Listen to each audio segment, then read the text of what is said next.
Welcome to The Explainer. I am so thrilled to be guiding you through today's topic because, honestly, we are investigating a fascinating, high-stakes culinary mystery that literally sits right on our kitchen counters. Today, we're diving deep into a really comprehensive 2025 review article by researcher Yuqing Zhang. This paper unpacks a hidden, incredibly complex chemical reaction that's happening every single time we cook our favorite foods. We're going to map out exactly what is going on at a molecular level, and more importantly, how we can outsmart it. So think about this for a second. What do your morning coffee and French fries actually have in common? I mean, on the surface, absolutely nothing, right? But on a chemical level, these beloved daily staples share a dark, incredibly well-hidden secret. There's this crazy paradox in our cooking. The exact same processes that create those mouth-watering flavors, the beautiful golden brown crusts, and those deep, rich aromas we all crave, well, they're simultaneously synthesizing a hidden chemical threat.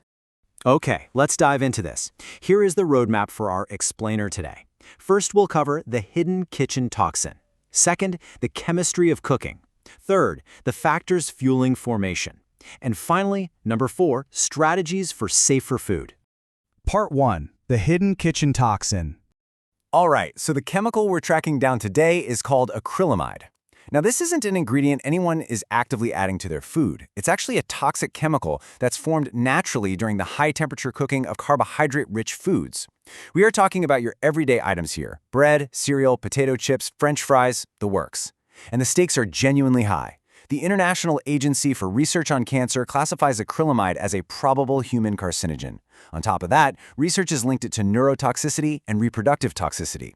It's such a massive concern that the World Health Organization strictly monitors it, and regions like Europe and California have rolled out specific regulatory guidelines just to limit our exposure.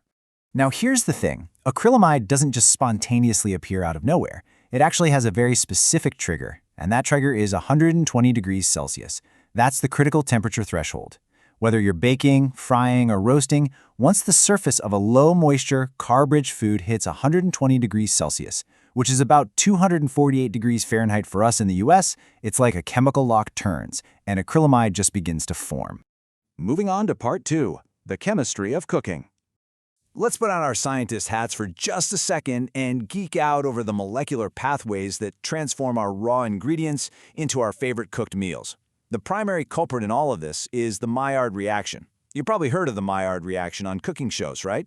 It's that famous reaction between reducing sugars and amino acids that gives cooked food its incredible color, aroma, and flavor. But when we really trace the molecular pathway, you see it's a total double-edged sword. When a specific amino acid called asparagine, which happens to be super abundant in potatoes and cereals, reacts with reducing sugars under high heat, it forms intermediate compounds called Schiff bases. Through a process called decarboxylation, this reaction ultimately spits out acrylamide. So the very process making your toast delicious is unfortunately also generating this toxin. But wait, the Maillard reaction isn't acting alone here. While it's driven by carbohydrates and amino acids, there's a second, completely different pathway at play, called fat oxidation. This one occurs in fatty acid-rich foods. During oxidative degradation, lipids break down into this cytotoxic aldehyde called acrolein. And that acrolein can then transform into acrylic acid, which ultimately, you guessed it, forms acrylamide. So whether the food you're cooking is heavily carb-based or super lipid-rich, high heat can lead us down two distinct molecular roads that basically arrive at the exact same toxic destination. Section 3. Factors fueling formation. Okay, so if we want to stop this chemical from forming, we really have to interrogate the variables that act as fuel for these reactions. Let's talk about temperature, time, and acidity. Now, this is where it gets kind of wild because it completely defies common sense. You'd naturally think, right, that the longer you cook something, the more acrylamide you get. Well, take coffee roasting, for example. Robusta beans generally pack more acrylamide than Arabica beans. But notice the trend for both of them. The light roasts actually contain the highest levels of the toxin. As the roasting process continues into medium and dark roasts, the acrylamide levels dramatically drop. It turns out, in coffee at least, the chemical peaks early on and then actually degrades and breaks down as the roast gets darker. How crazy is that? But contrast that with frying potato chips at 170 degrees Celsius. Unlike coffee, potatoes behave exactly how you'd fear they would. The longer they fry, the acrylamide doesn't degrade at all. It surges exponentially. The data clearly shows that keeping your frying time strictly under 4 minutes is absolutely critical. Once you push past that 4-minute mark, the curve just skyrockets, and your potato chips become heavily loaded with the chemical. Another massive factor here, pH. The acidity or alkalinity of the food environment plays a huge role.